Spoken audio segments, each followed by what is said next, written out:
Hi, and welcome to Transformation Now. I'm Rita Rocker Kraft, and speaker, author, and trainer with SoaringHigher.rocks.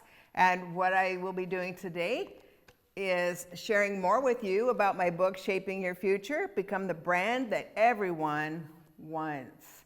And this is, like I said before, is not just a brand as far as your career goes, but in organizations, in your family, actually with everybody that you ever encounter, you are a brand. We are all a brand.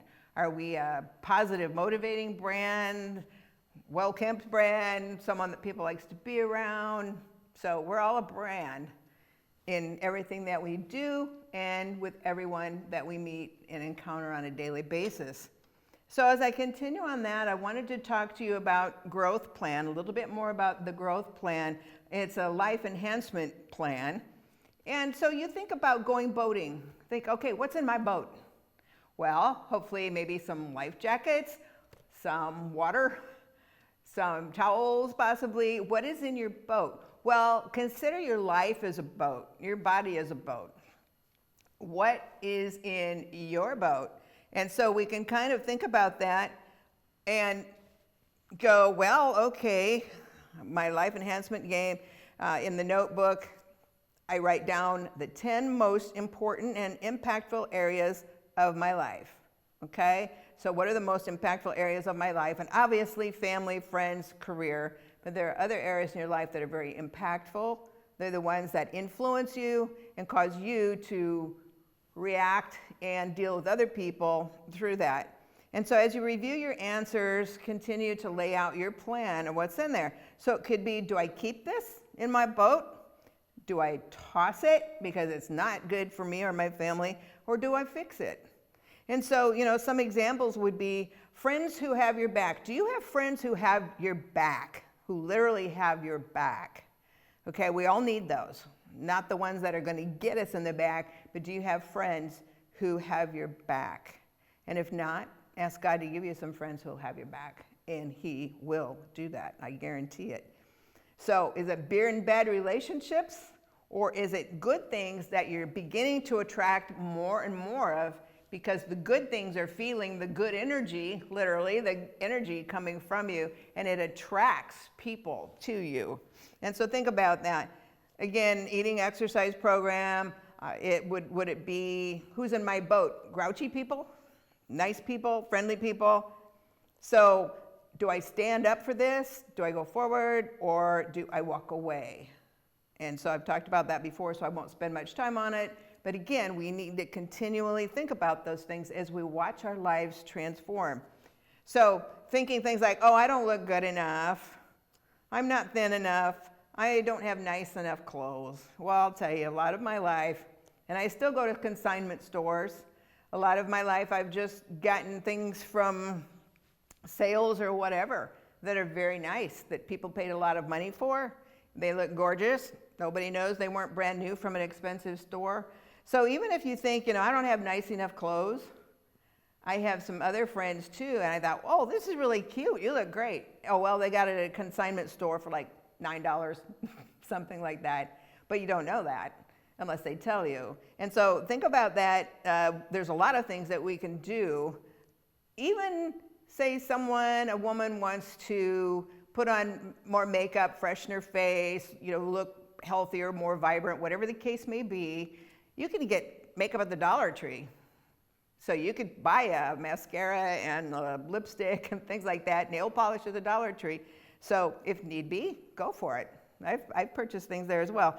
I don't have enough education. Well, we've talked about that. But 3 of the most successful women I know who have made well over $1 million and have been super successful don't have 1 hour of college. And so it's not always, oh, I don't have the education other people do, therefore I don't qualify for this. No, that's not true.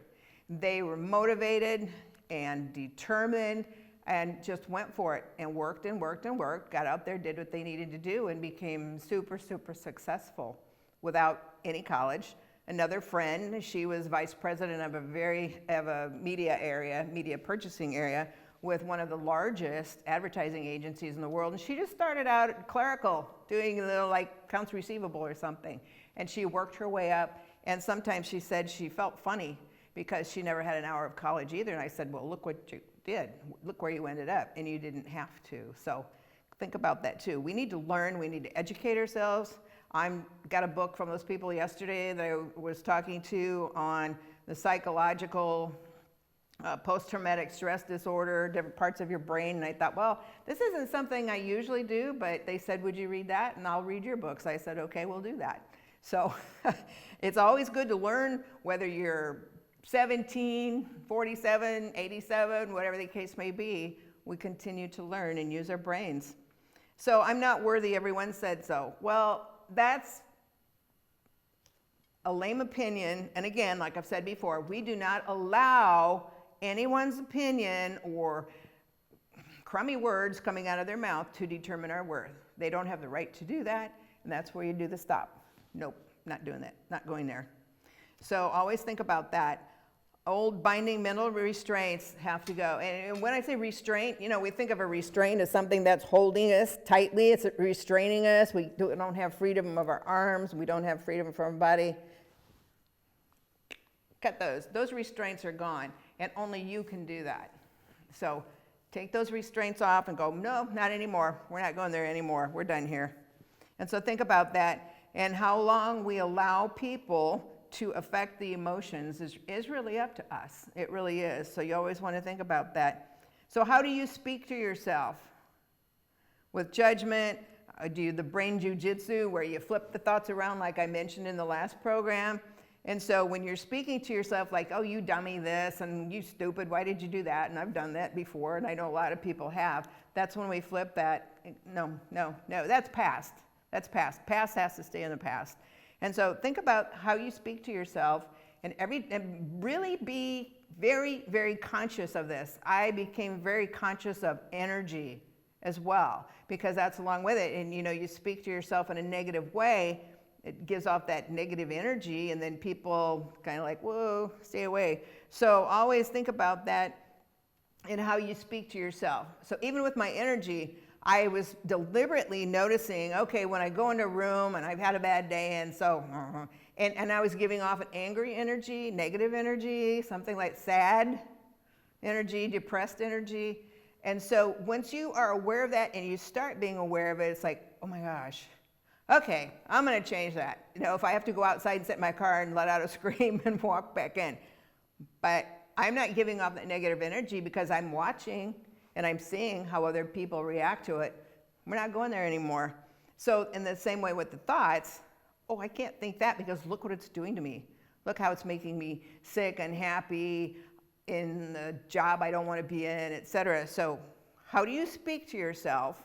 Kindly, critically, and what is that doing as far as the energy? So you really start focusing on it. Like I told people before, turn off the sound on TV sometime, especially if it's a very interesting movie, and just watch, because you can't hear them. Watch what their body language is doing. Watch how powerful body language is. So if you speak negatively to yourself, it's going to show up in the body language. So there you want to perk it up, get your chin up, and think about that. And watch yourself. Watch other people. Watch what they do. Watch how it causes them to react and how it causes other people to react. And wow, you learn a lot just from being very conscious of that. And that's one of the best ways to change behaviors. Watch, watch, watch. And then see the effect it has, and then go forward in a different direction. So again, how you see yourself physically, intellectually, financially, as we've talked about before, how you allow yourself to be regarded, and it better be with respect and not contempt. It better be with kindness and not harshness.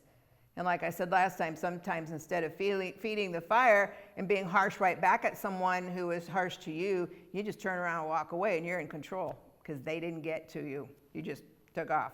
And that is super, super powerful. So think about that. What makes you feel weak and ineffective?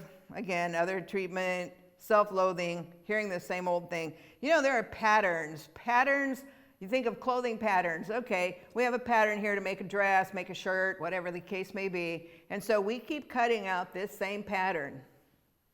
What do you get? You get the same results because that's a pattern in life. And so once we go, you know what, I'm going to cut up those sleeves. I don't like those anymore because those sleeves are attracting the wrong kind of things. They're keeping me down. You've changed your pattern.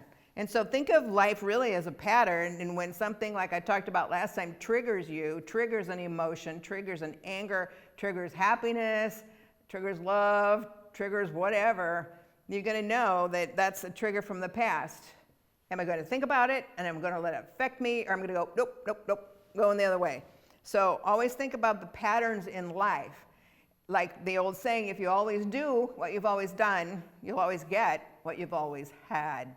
So there again, sometimes we literally need to change the pattern and redo it, throw it out, create a new pattern, whatever the case may be. Overcoming fear, disorder, and disappointments to compete in our amazing world, there are plenty of them there. And so what you want to do is ask for acquiring and maintaining an indispensable reputation, through redirecting your mental GPS. So on page 21, I would like to share some of these with you from the book because they're very, very important, and I thought it'd be easier just to read them, actually.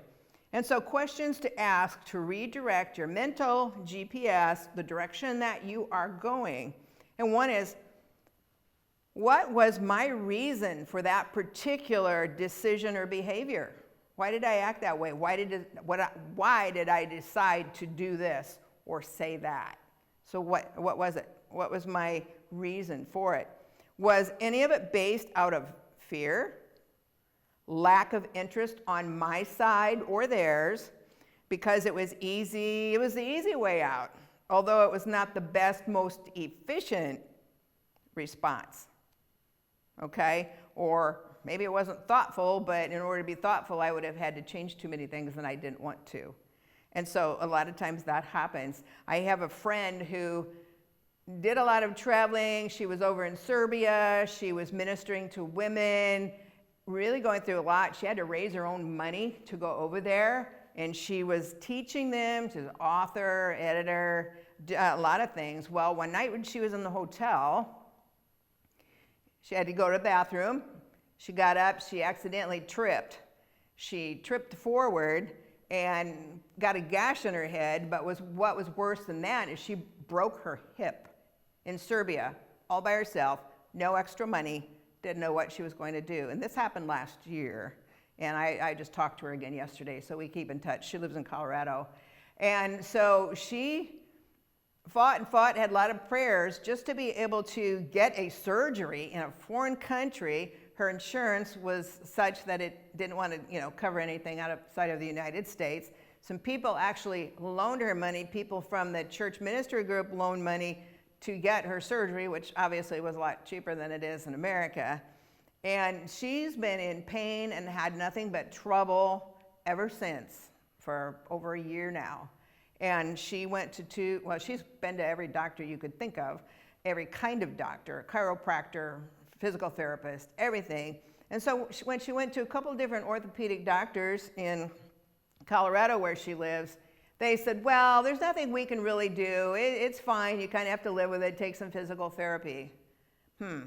She's still in pain. She still has a hard time walking. And so she knew that her surgery had been messed up, but she couldn't get any help. So last week, she went to another orthopedic doctor, and he said, we're going to have to redo this. Your hip was put in wrong. Your leg's short. It's not situated right. That's why you're having all this pain. Can you imagine your hip? And so she's thinking, well, what am I going to do now? And so she asked the doctor when she went in then for a review just a few days ago. And she said, you know what? I talked to 2 orthopedic surgeons before, and they both told me nothing could be done, and I would just deal with it and get physical therapy. And she said, why did they do that? She said he lowered his head and he very quietly said, because there are a lot of doctors that don't want to redo a surgery that was messed up. And I've heard that. I've literally heard that before myself. And so what they were doing is, rather than risk being sued by someone for messing up something that somebody else had actually messed up before, this doctor admitted they don't like doing that because they don't want to be liable down the road. And I said, oh, I'm so sorry, but I was so grateful that she was finally led to someone who said, we will fix this. We will do this for you.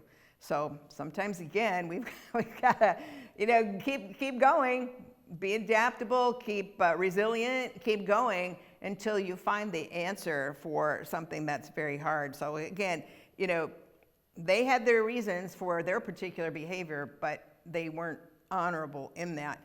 Did their responses, now we're back to talking to the people where maybe you had a decision or a behavior that really didn't go like you would have hoped. Did their response have any merit at all? Was it cheaper? Was it quicker? Was it easier? Was it unethical? Was it strictly self-seeking?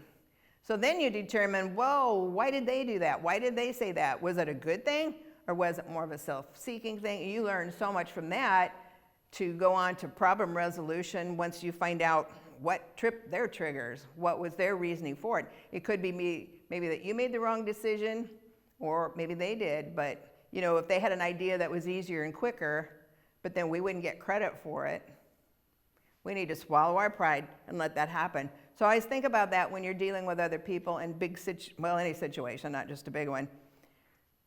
Did their response have any merit at all? Again, cheaper, quicker, easier. How does their rejection, here's the key words, how did their rejection or disapproval affect my job? How did it affect my image, my feelings of worth, my status with others?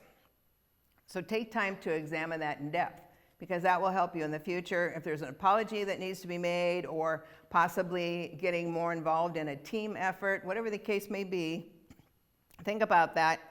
How did that rejection or disapproval affect me? And if they were self-seeking and they just wanted all the glory, again, you walk away from that.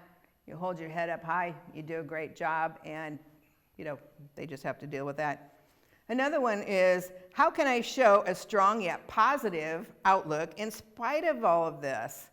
What is the most effective way to communicate to bring this situation back to a workable solution? There again, we might have to do some digging. We might have to sit down and talk with them and say, you know what, which I had to do the other day, we need to clear the air here. So we need to talk for a few minutes and clear the air and get this going back again on the right track. Should I send a letter? Should I make a call with a positive problem resolution in hand? And that's what people say so many times in work meetings, staff meetings, etc. Someone will air displeasure, something will go on, but do they have a suggestion for a resolution? So a lot of times bosses and people will accept the complaint or the concern about something if this person has any idea, even a little bit, of a part of a resolution that could take place to make it better. So think about that as well. So should I send a letter? Should I send a note? Should I bring in some new examples of what we could do that would help make this situation better? So always offer resolution suggestions if you can.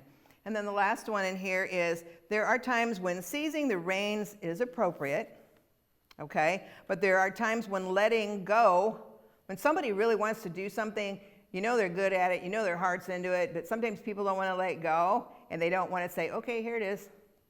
I trust you with it. We'll talk about it in the next couple days, see how you're going, giving them growth opportunity. That applies to kids too, and parents. Letting them have opportunities to grow, to learn, to do something a different way than what we knew, what we grew up with, what we were trained in a job, maybe 20 years ago, but things have changed. So there are times when seizing the reins is appropriate, because you see there'll be literally a problem if you don't. But there are times when letting go can also be beneficial. Releasing the reins creates a more empowered employee, teammate, or family member who can provide you the opportunity to truly learn and grow from the experience. So again, We want to learn and grow from every experience, and we want other people to learn and grow from every experience as well. When an associate seizes the moment to take on a task or a project that normally would have been completed by someone in a higher position, their engagement level increases and self-esteem is boosted. So think about that. It builds people up, it builds relationships up, and it just makes our world happier all the way around. So next time some negativity happens, like it says, stop and immediately shift your thoughts. Literally, lift your head up and begin. It feels like nurturing sunshine. I'd read before and I actually tried it. Sometimes when you're feeling really down, you're angry, you're upset, whatever the case may be, if you look up and you smile, it loses its control. And like the lady I was talking to yesterday who works with PTSD patients, she said, just take a deep breath, hold it, relax, and let all that tension out of your body, and it will really change the cortisol levels so they're not beating on you and causing a lot of stress. And so what Joel Osteen had said a few years back was, when you allow what someone says or does to upset you, allowing that person to do that is controlling you. So we don't allow them to do that anymore. It's just out of the question from then on. And so think about that as well. And just have a few minutes left, so go over a few things with the brain jujitsu. And remember, you are the architect of your life. And a lot of times, like I talked about with the restraints, we're locked up because that's how we've grown up. That's what we feel. And so you don't want to deny yourself any longer, whether you're 10 years old or 100 years old. Don't deny yourself. I've talked to older people, elderly people. Well, I don't have anything to offer anymore. Oh, yes, you do. You have a ton to offer. When I talked to that lady yesterday, she's 45 years old, has her master's. She got a few years ago in all of that. And I said a lot of times people think, oh, old people, because I've seen it happen over and over again, don't really have much to offer anymore. And she goes, oh, no, I look at it just the opposite. I look at them as not only having experience in the working world, experience in life, but they have so much more experience than the younger ones that they can share that with them. And I always love it when I see younger people and older people sharing their thoughts, their experiences, their education with each other, because that's how we really grow and we build each other up. So I always think about growing and developing. What does develop mean? It means to grow, to evolve. Think of evolution, but to evolve, to expand, to blossom, to make headway in something and go forward. So think about that. And then research shows that 80% of our thoughts are what? Negative. 80%. Okay, so there's examples that we can go over more next time, but just briefly, since 80%, that's why we have to work on the mental GPS, the jujitsu, flipping our thoughts around, and it can be a constant daily battle, but the longer we do that, the easier it gets and the less battle we have, because so many things that used to bother us don't anymore. And so really that will go way down. So any limiting beliefs that still remain? Well, I want this so bad, but I already failed once. I already tried to get a job like this once, but I didn't get it. I'm afraid to try a second time. No, don't be. Because you've grown, you've learned now. And so you go out there and you try for that second time. Because most likely what you've learned, you apply that. And then the things that kept you maybe from that job before are gone. And now you're ready and you're available. I used to be in human resources, and I know so many times people would say, well, they have all the education and they have all the technical ability, but I always look for how they fit in the culture and also what's the attitude. Because a lot of bosses have said, I would much prefer to take someone with less education or less experience, but who is motivated, they're gung-ho, they have a great attitude, they're a go-getter, and they want to go for it. They have the drive to go for it.